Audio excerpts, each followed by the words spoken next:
Hi, I'm Sam Greene, and I have the privilege of sitting down with Chancellor Wrighton today to discuss the impact of U.S. immigration policy on the WashU community. Hi, Chancellor Wrighton. Thanks for coming to sit with us today.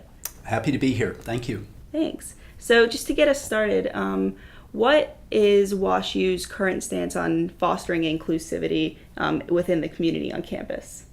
Washington University is striving to be an inclusive and diverse community. And in terms of issues related to our efforts internationally, we believe very strongly that the presence of people from other countries adds significantly to the Washington University experience for all members. People who are from the United States, U.S. citizens, can benefit enormously by coming to know people from other countries, learning about their culture, histories, politics, economies. We think that's a great addition to the educational environment here. Yeah, I agree completely. Getting that out of classroom experience and exposure can be really helpful. So many students across the country are calling on their schools to become what is called a sanctuary campus. What is WashU's position with respect to protecting and supporting undocumented students right now?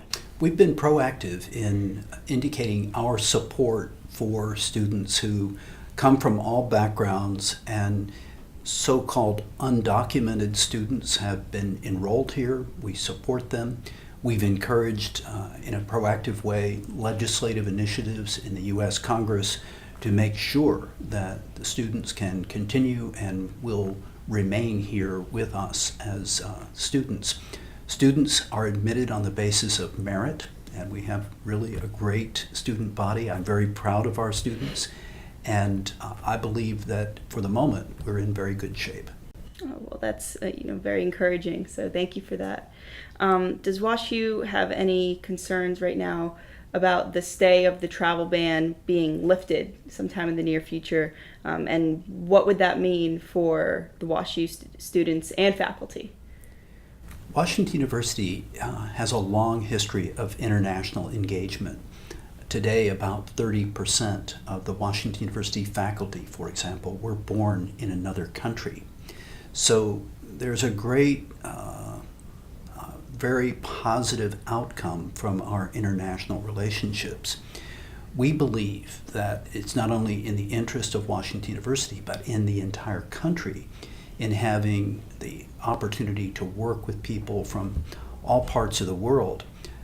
Since the President's executive order, a number of people have stepped forward and have indicated strong support for the free flow of people from other countries.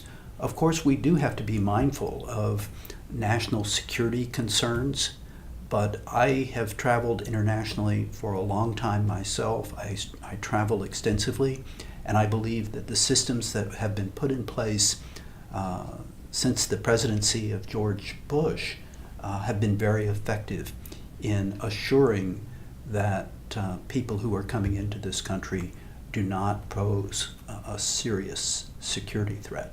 Right. So the proposed travel ban, has that impacted the recruitment of foreign students or faculty to WashU? Have you noticed any change since then?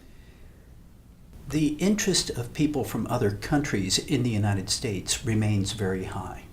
I think that the rhetoric surrounding issues related to immigration and the executive orders have caused many people to be concerned, but so far we've not seen a significant decline in interest from international students in thinking about coming to Washington University.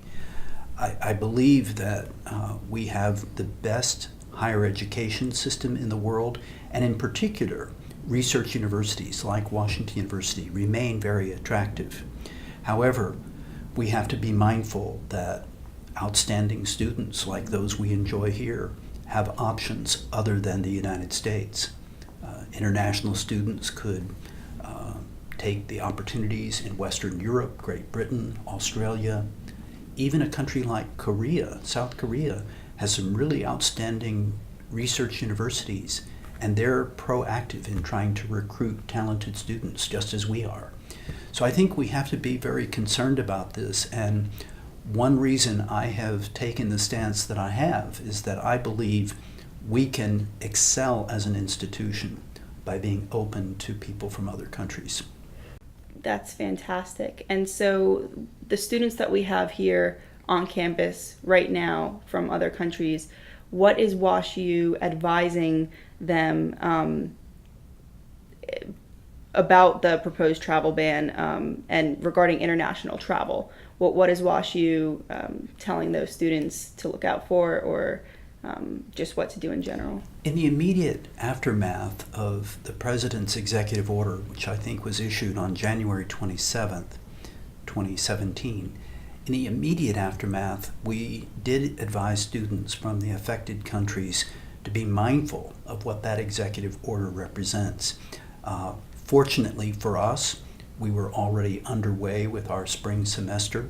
We did have, at the time, roughly 100 or so applications for admission to programs here from the affected countries. I don't actually know the outcome of all those applications, but we processed them as we would normally do. There is now a court order in effect that, does cause the executive order not to be operative. Right, so, to stay, yeah. So travel, I would see as more or less as it was before the executive order. Great systems in place to assure that people who represent no threat to the United States can come for study, for vacations, for cultural experiences. I think that the United States has much to offer, and I think back to a very interesting meeting that I attended during my chancellorship. I was invited to a meeting at the State Department. This meeting was convened by Secretary of State Condoleezza Rice, herself a former academic leader, former provost of Stanford University. And the meeting was called International Higher Education in the National Interest. And she brought together a large number of higher education leaders, not only people like myself from research universities, but leaders of community colleges, public and private. This was a great meeting. And what we learned is that enormous positive advantage has come from having students from abroad educated in the United States. We interacted with members of the cabinet, we interacted with the president, we interacted with the first lady, and all had traveled extensively and interacted in their travels abroad with people who had been educated here. And those former students reflected very positively on their time in the United States, and they've become great ambassadors. I believe that, higher education does provide an opportunity for us to reduce international tensions, to contribute to making the world a better place. Well, thank you for that. We definitely want to keep encouraging students to come study here and make sure that the ones who are studying here are comfortable, going through whatever processes they need to travel. So thank you for that. I want to ask you, what prompted you to speak on behalf of the 48 Coalition on CNN? I know a number of us are aware of that, and I'm wondering your take on that. I was not asked to be a representative of other institutions. I happen to be one higher education leader among many who had spoken out about the executive order and had asked for a withdrawal of that executive order. I was invited to comment by CNN, and I agreed to do so. That provided a great deal of coverage that I believe was accurate in reflecting my view that we should remain open, that we should engage with other countries, and that we should continue to be proactive in trying to recruit students from these international locations. Great, thank you. So my last question stems from an interview we had with a senior whose grandparents are from a country included in the proposed travel ban. Will graduation be live streamed online so that his grandparents can witness that wonderful event? Graduation will be streamed, and we've done this in the past. I anticipate that this will work well. I know that in real time people have watched our graduation ceremony from all around the world. It's better to be here in person, but that opportunity will exist for people all around the world. That's it. Tell your parents, tell your grandparents, tell your family. Chancellor Wrighton, thank you so much. I appreciate your time. It's been a pleasure speaking with you.